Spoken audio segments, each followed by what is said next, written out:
Hi, and welcome into the Root Cellar here, where we're going to look at a brand new reloading press.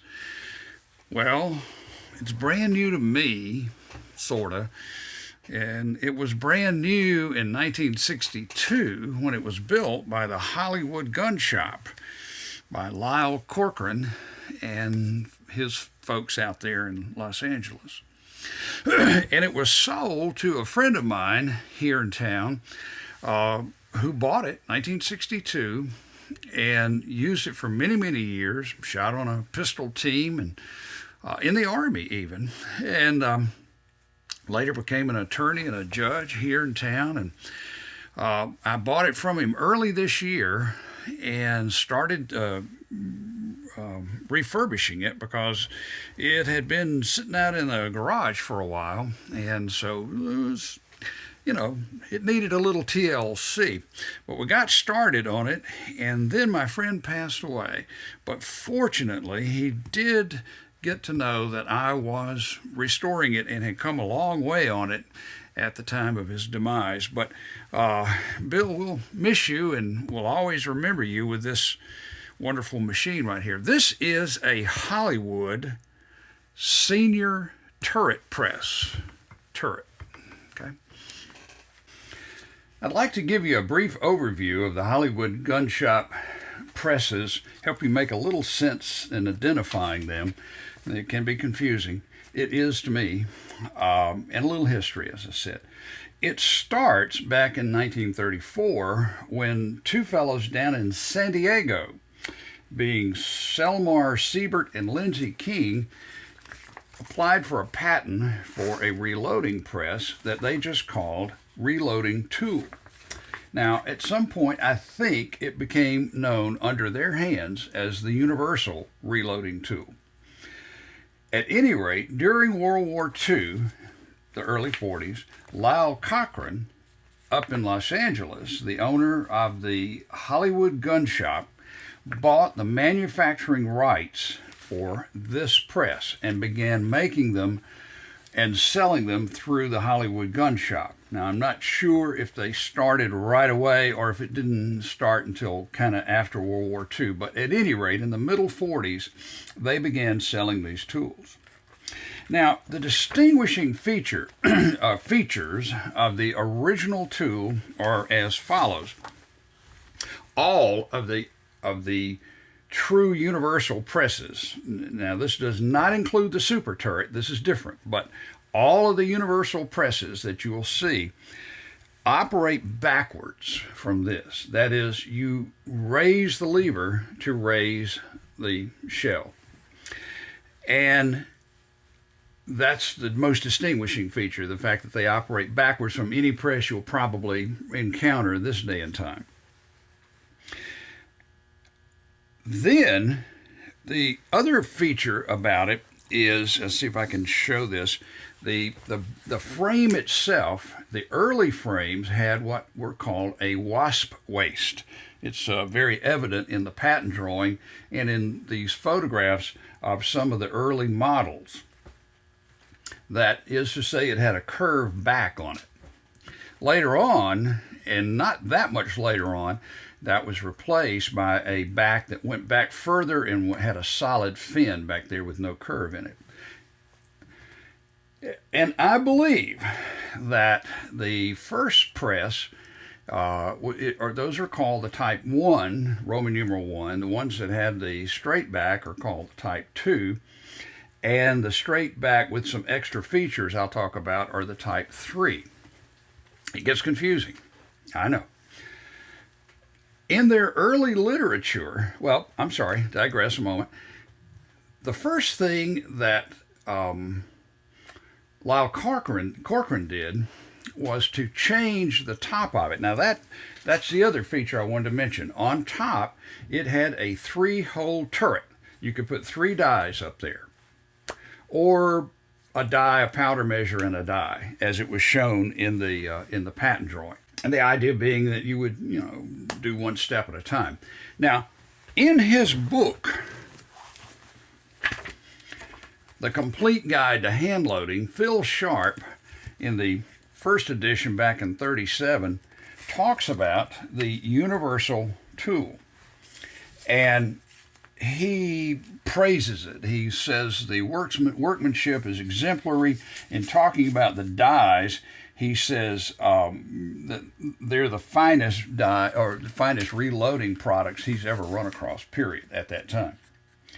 Now, later on, oh, my bad. One thing he did say, and this is where I was getting to on the 3-hole deal, he cautions against utilizing it as a semi-progressive. So you would put a case in there, do step 1, click over, do your powder, click over, and do the bullet seating. Well, he says don't do that because it's going to jostle the powder in the powder measure. It's going to knock powder out of the case and so forth. He said do all your sizing and priming first, then do the powder, and then do the bullet seating and so forth. So that's what Phil Sharp had to say. Later on, in 1947, he talks, in that edition, he talks about a new press from Hollywood that is the single hole version of this one that operated the way they do now. And he was crazy about that. He said that's a big improvement. So he was obviously not a fan of the upside down handle arrangement, although that was quite common on reloading presses until the 50s, I guess. Not exclusive, but common. Okay, so we have the first press. It is the universal. They're making it and selling it just as it was, the 3-hole press, and they called it the Model A. Okay, at Hollywood. The first thing that Lyle Cochran did to it was to add a 12-hole turret plate on top. So instead of having 3 die positions, it now had 12. And he offered them in different sizes so that you could use large dies as well as the 7/8 14, so shotgun and so forth. Well, that was one change. Another change involved the front of the main body. And on the original model, there was a track that the shell carrier device moved up and down in, and that those tracks on each side were covered with steel plates, and they were held in with a lot of screws, and it's a very distinctive feature. You can't miss it. And that's the early model. Corcoran did away with that and machined the grooves directly into the castings themselves, and that's the way it was from then on. And that was in the late 40s or mid to late 40s, and right after the war, I'm assuming. And that, I believe, became known as the Special. The 3-hole model was called the A. The 12-hole model was called the B. And once they added that extra tracking feature, it became the B Special. Now, along about the same time, he also introduced 2 small turrets onto the machine. One at the bottom to hold 4 priming posts, because you had large and small primers like you would use with rifle and pistol. You had shotgun primers and you had battery cup primers. At any rate, that gave you all 4 on a rotating turret, so you could select whichever one you wanted without having to fumble around and screw in the primer posts and so forth. The other turret was a small turret with 4 shell holders in it. The original shell holders were just clamped on in some method. Corcoran got away from that and devised his own shell holder, which had a stem, a hollow stem that went down through the carrier and bolted underneath. And he utilized that from then on. And obviously it was something you had to put on with a wrench. It was a little bit complicated. Well, not complicated, but cumbersome. And so to speed things up, he put a small turret there that would hold 4. So you could quickly switch between 4 different shell sizes, in addition to selecting your primer cup size underneath. Now, that is pretty much the pinnacle of the universal design. And I'm pretty certain that's called the B Special. Also, I think maybe that's called the Type 3. The 1 being the A, the 2 being the B, and the 3 being the B special. There never was an A special as far as I know. There were A models that were built with the machined in grooves without the front steel cover plates, but they didn't have the turrets, underneath. They just had the 3 holes on top. Now, I think there was a model that was released at some point that was the same as all that, except the top, I believe, was chrome-plated steel or stainless steel, and I think that's called the Type 3 Special Deluxe. But bottom line is you have all of these machines that are similar in size and operation, upside down handle. You either have 3 holes on top or you got 12. And you either have it with the little secondary turrets for the primer and the case holders or not. And that's pretty much it. Well, did I say the guide rails? You either have the guide rails or you have them built in where it's machined into it without the steel rails. Now that is the special. He called it the universal. He called it the A and the B. He called it the Type 1. He called it the turret.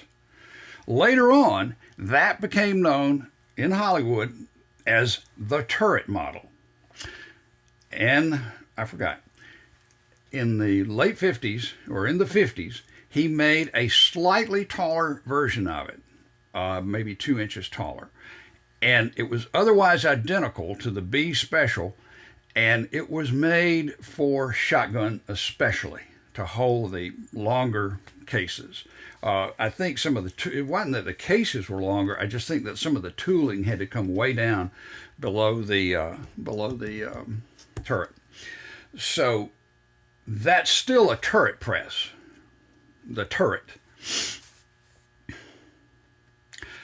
Now that covers the universal AB 1, 2, 3 turret specials, whatever you want to call it. That covers those completely. In the late 1950s, around 1959, he introduced what he called the super turret. It looks a lot like the original turret, or the original universal, except it is a lot bigger. You don't realize it until you see them side by side like you do here. And it's bigger. It's 25 inches tall, weighed way over 50 pounds, even though it had some aluminum in the castings. It still was a huge machine. It was not much aluminum, but there were some. The distinguishing features about it are the fact that it operates right side up. So, you push it down to do your operation. So it was exactly backwards from its predecessors. It was like more modern ones. The other distinguishing feature was that it had provisions for 2 steel bars along the lines of this that would go up, and they would screw in down at the bottom and go up through the 2 holes on either side of the primary working hole. So they screwed in like here and here. And that was to give it extra rigidity during swaging operations. Bullet swaging had become a big hit, and that's where you compress a lead bullet, under tremendous pressure into a final shape, with or without a jacket. And the press also came equipped with multiple linkage points so as to increase the amount of force that could be exerted. It decreased the stroke and increased the force, one trade-off. So that was what that press was all about. It was also 3 times more expensive than this press right here, which was selling at the same time. Now, that covers, I think, the universal design, culminating in the giant super turret. Corcoran, in the late 40s, right after, 47, thereabouts, patented an entirely different press, totally different from the one he had purchased the rights to from the guys in San Diego. He called it the reloading press.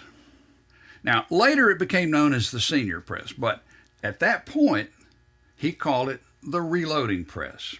And it was basically this press that you see here without the turret. Now, I want to point out to you that all of the frame, the post, and the top are cast from one. They're one casting. It's all made from one casting. It's machined from one single casting.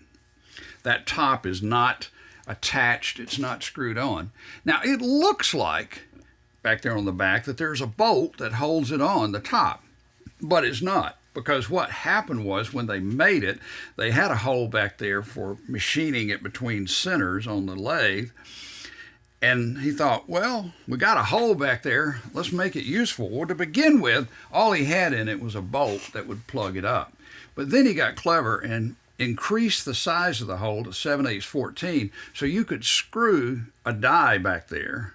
So, and frequently, you only were using 2 dies, like in rifle loading, or some pistol, and so you would just have both dies handy there, so to speak.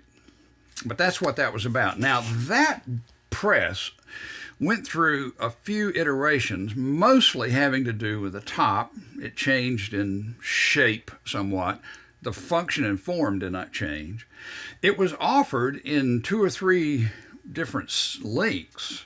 It came in multiple lengths, although I've not been able to find anything other than photographs to prove that, but there's no question that it did. I don't know exactly what that was all about. Perhaps the shorter ones were just simply sold as pistol reloading. You didn't need all that extra stroke. It gave you a little more leverage, so why not? So that was what happened with the senior press. Also, the original design of the senior press had the operating handle in the middle, which makes some sense because you don't have any kind of imbalance in the forces. You're not pulling harder on one side or the other.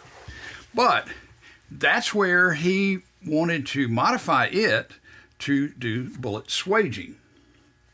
Now, he actually offered it for bullet swaging as it was to begin with, but I suspect that they ran into some problems with that, with it attempting to bend or distort or something.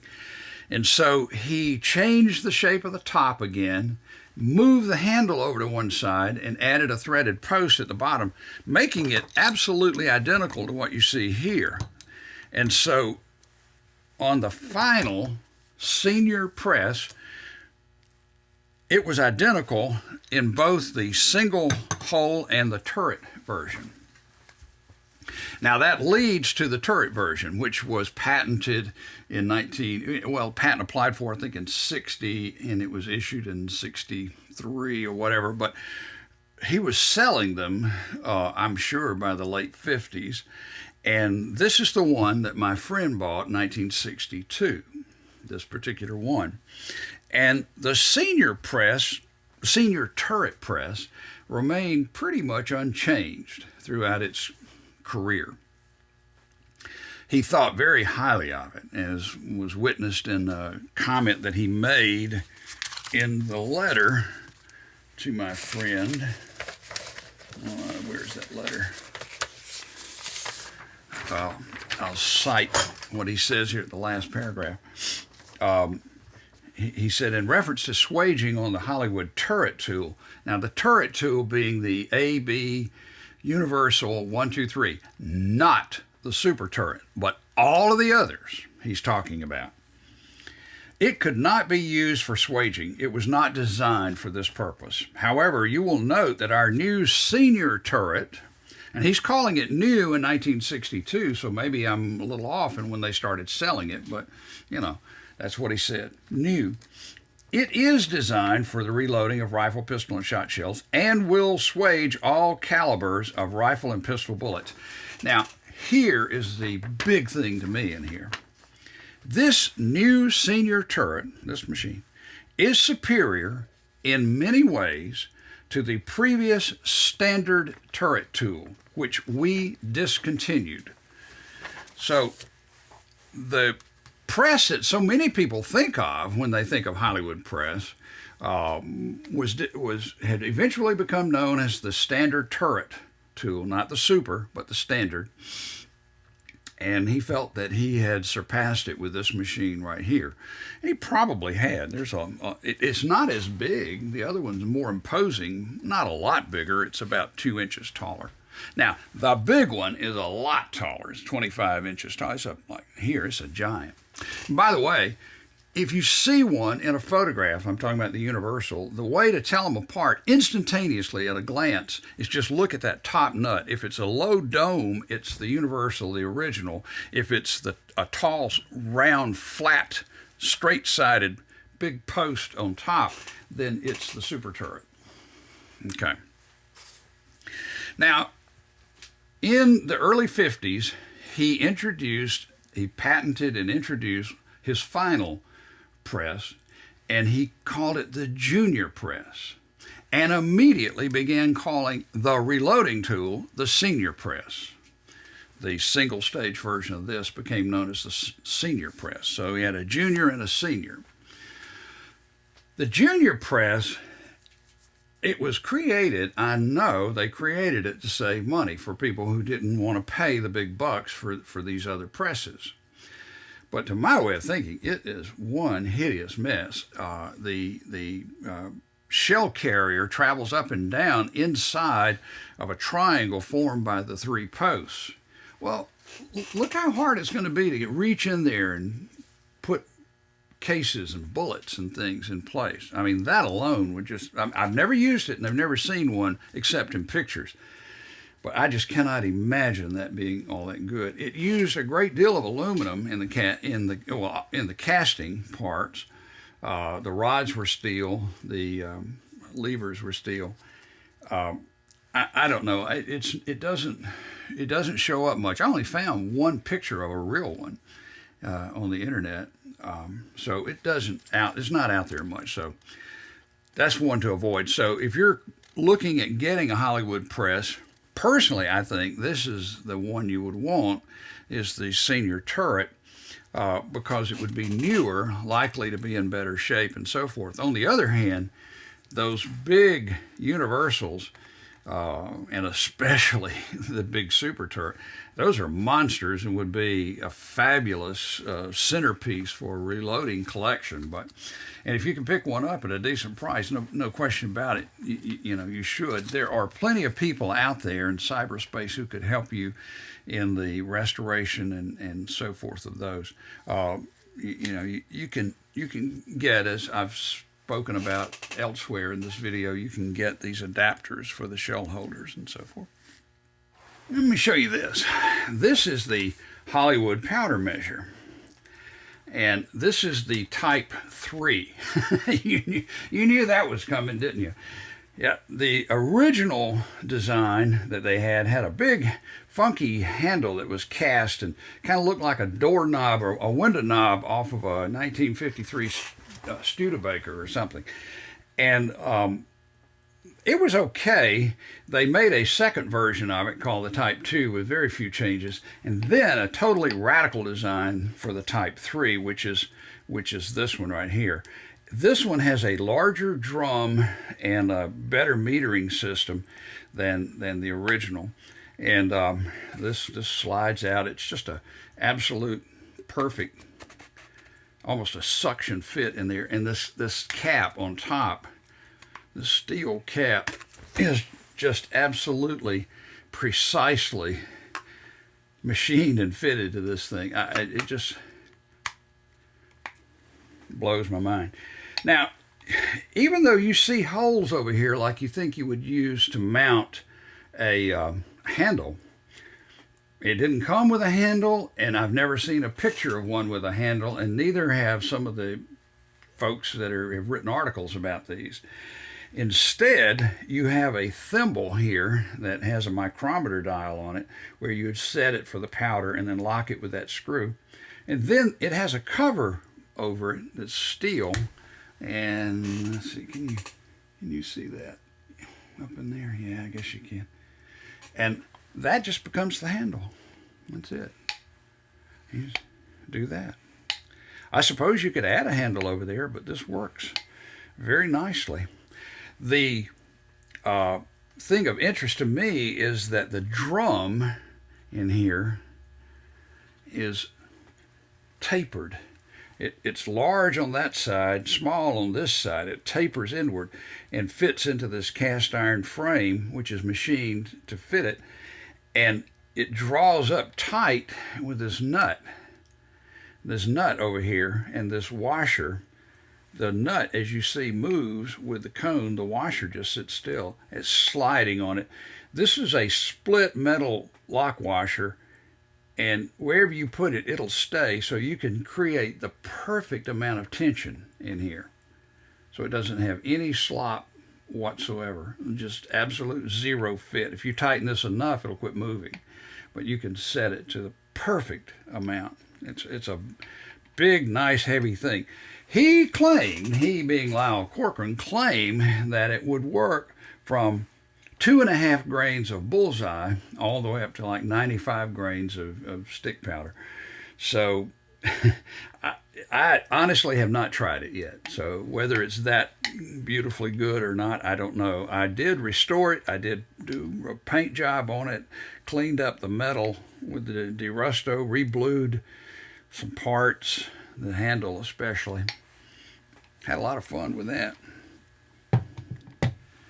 Well, that pretty much concludes a summary of all the Hollywood gun shop reloading machines. I wish at this point I could give you a happy ending to the story, but it's so-so.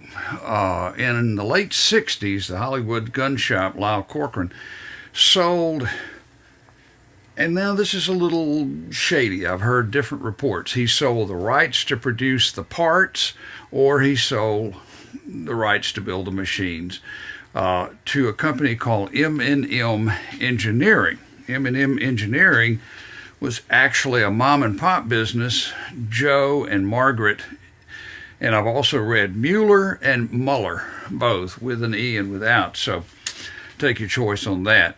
At any rate, they eventually moved up north of Los Angeles, maybe right off, I don't know, but eventually ended up near the Burbank Airport, I think, and it's on the kind of the border between Los Angeles and I don't know, Simi Valley or whatever, but up north there. And they continued in operation then from then on until 2013, and there was a fire. And by then, Joe was in his 80s. I think he was 83. Had some real health problems. It was just the two of them. It's really sad. You will read accounts from people of somewhat, I guess you call them horror stories, of dealing with the Muellers. But if you kind of take it with a grain of salt, it was probably nothing malicious, but a lot of elderly absent-mindedness going on there, to give them the benefit of the doubt. By all accounts, what they made was generally good, maybe up until the end when there started to be errors and mistakes. You read glowing accounts and disparaging accounts, but at any rate, it burned down. Supposedly an electrical fire that went quickly into a 55-gallon barrel of red dot powder, which really burned the place up. It was a metal building, burned the roof off. When the fire department got there, they said ammo was going off. They wouldn't go inside. They let it burn out. And then it was months before anyone could access it. And during that time, everything was soaked in rain, rusted. The heat had distorted. You get the picture. It's just a sad, sad ending. But anyway, that's the Hollywood gun shop reloading press story. And that'll conclude part 1 of this series. In part 2, which is coming up next, you can see it now if you like, is a complete detailed look at this machine right here. And I'll show you how I restored it and how it works and so forth in detail. And then in part 3, we'll actually use it. And we'll load up some ammo with it. So stay tuned for that. Thanks for watching. Bye.